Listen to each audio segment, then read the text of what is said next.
Hello, and welcome to another edition of AppSec Decoded. I'm Taylor Armerding, security advocate with the Synopsys Software Integrity Group, and this is the third of four conversations that focus on threat modeling. And joining me again to help with that is Christopher Cummings, principal consultant at Synopsys, who is co-author of a recent white paper on the topic. Chris, welcome and thanks to you and your fellow authors for a paper that is both useful and available. Our viewers can download it for free at synopsys.com.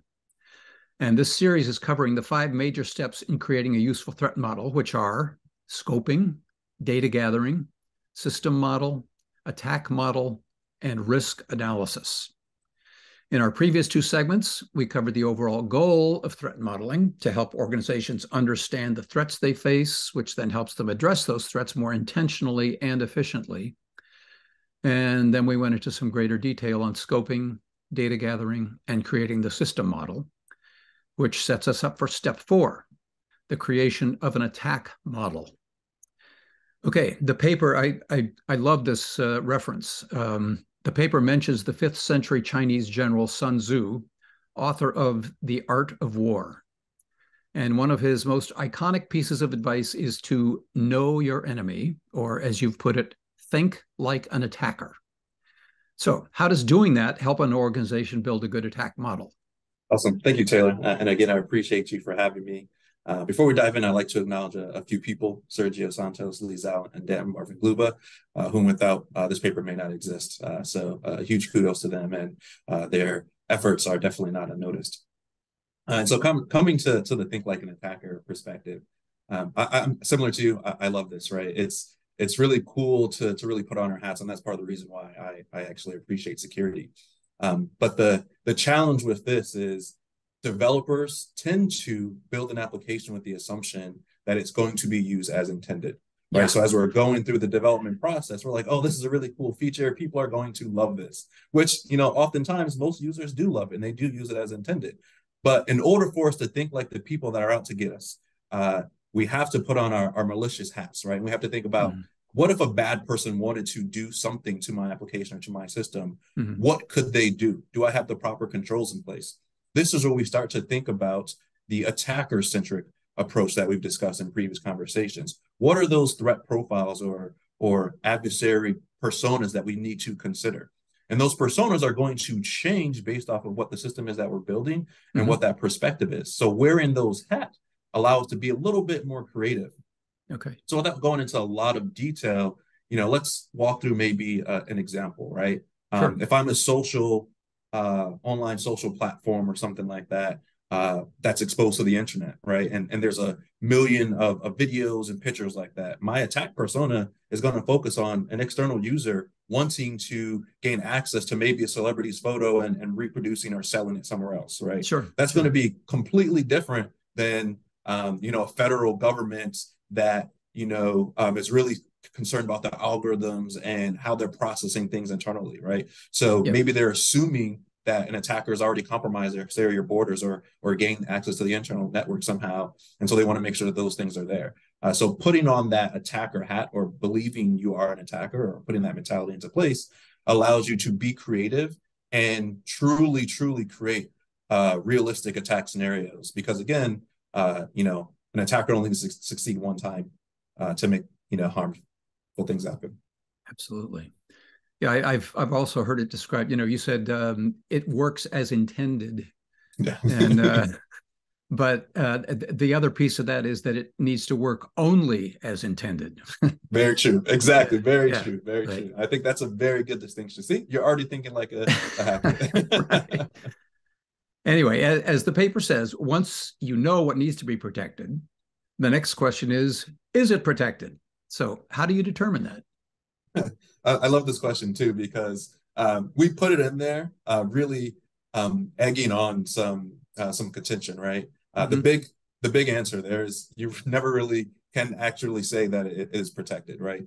The thing that you have to actually do is understand, and I'll phrase this in a delicate way, is are we doing enough to make the likelihood and or impact, thinking of the overall security, tolerable or Yeah. negligible, right? So that's the goal. It's like, am I putting enough security controls in place to make this less attractive to an attacker? Am I making this much more difficult for an attacker? Or more importantly, can I reduce it so that if they do make a successful attack occur, it's only going to impact maybe a single user at a single time as opposed to the entire population. So this is a constant and gradual question you should be asking as you're going through. And even, from a developer perspective, maybe putting on that hat of a security person and thinking about, am I doing the right things to protect this data? Is this user's password, is this user's image going to be protected throughout all of the steps of this process? So that's really what it comes down to. It's really understanding your risk tolerance, and if you're gradually decreasing that tolerance to a negligible level or manageable level. Right. Yeah, I never hear people talking about totally preventing a threat or a risk, but managing the risk. Exactly. That's what you addressed, right? Exactly. Okay. Yeah.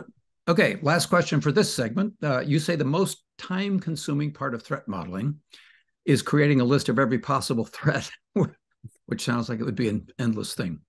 Anyway, you mentioned two methods of doing so, the checklist and the expert. Explain each of them a bit and what their advantages or disadvantages are. Yeah, so there's a couple of things to dissect there, right? So I often, myself get caught up in reasonableness and possibility as we think about threat enumeration. But it's not as important to document every single opportunity, but to document the things that make the most sense given the context, right? And so walking through the checklist versus an expert approach, expert approach is pretty much a brainstorming exercise. One of the things that we actually document in the paper is an approach that we've been using for the past couple of years that talks through asking yourself questions about data, asking yourself questions about data flow, asking yourself questions about operational security risks or concerns, and then hardware or platform. Having those conversations with yourself or even with your team really point you in the right direction to think about what can be exposed, right? So am I thinking about how that data can be corrupted in transit, how that data can be corrupted at rest, what operational controls may exist, how am I processing my data from a CI/CD platform or process? That's what we think about from the expert approach. It's putting smart people in the room, asking these questions and then thinking and talking out loud and taking notes. The checklist approach is focusing on standards and guidance that's publicly available or documenting risks that are commonly associated to a specific technology. So as an example, if we're dealing with the JWT or a JOT token in an application, there's going to be 3 or 4 specific risks that should be documented. So we'll take a look at that. One of the things that we're trying to allude to in the paper is that both of these methods can work well together. Right, you should be taking a checklist to get you started and identifying some of these high level, maybe lower impact risks or threats, and then taking the opportunity once you've done that exercise to then get together with some smart people, sit around and just have a conversation, putting on your security hats, right, and putting on your hacking brains and thinking what a person might want to do and how they might compromise it. So putting those two methods together allow you to get a more holistic, robust view into the security posture of the system and truly starting to embrace that think like attacker mentality. Great. Okay. Know your enemy so you can defeat your enemy. Exactly. Well said. Thanks. So we're going to leave it there. Thanks so much. Thanks, Chris. And thanks to you, our audience, for joining us.